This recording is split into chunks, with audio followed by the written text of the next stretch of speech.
She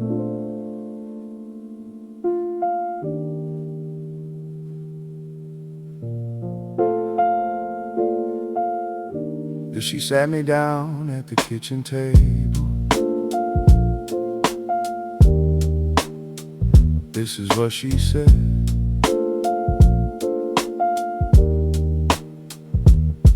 My daughter's heart is not a toy, she began. The steam from her tea, making patterns on the plan.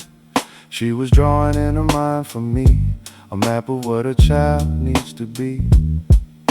Happy, held, respected, seen. Not just a passing fancy, not a scene from a movie that ends when credits roll.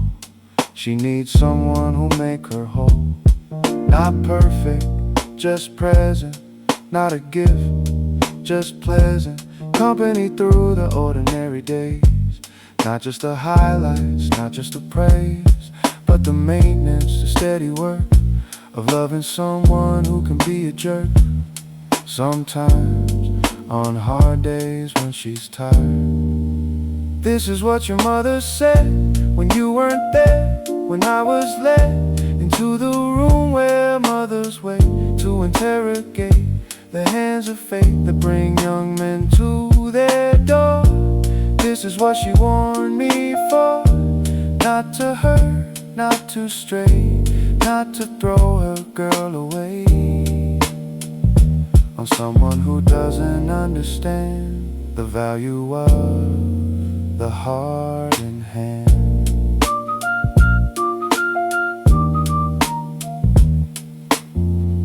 She asked about my work, my family tree,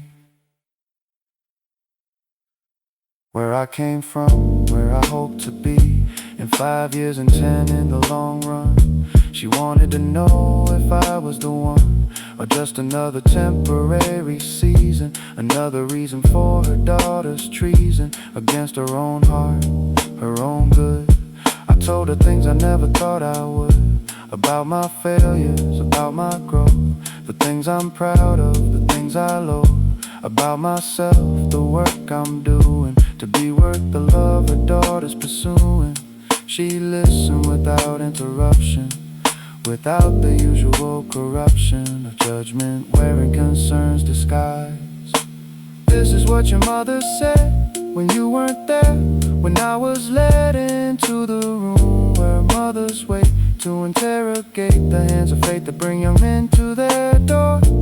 This is what she warned me for.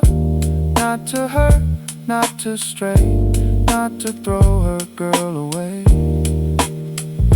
on someone who doesn't understand the value of the heart in hand.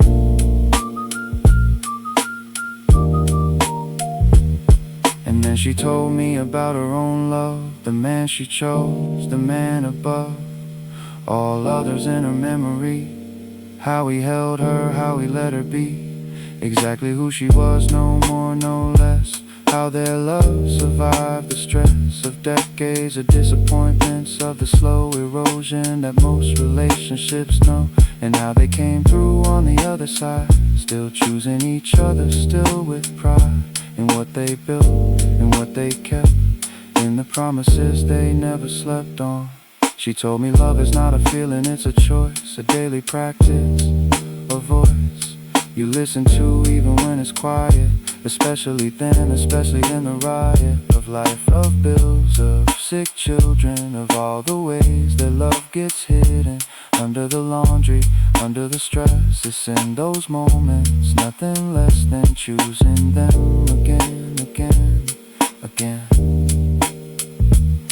I felt the weight of what she'd say if I ever broke the promise made in that kitchen, in that shade. This is what your mother said when you weren't there. When I was led into the room where mothers wait to interrogate the hands of fate that bring young men to their door.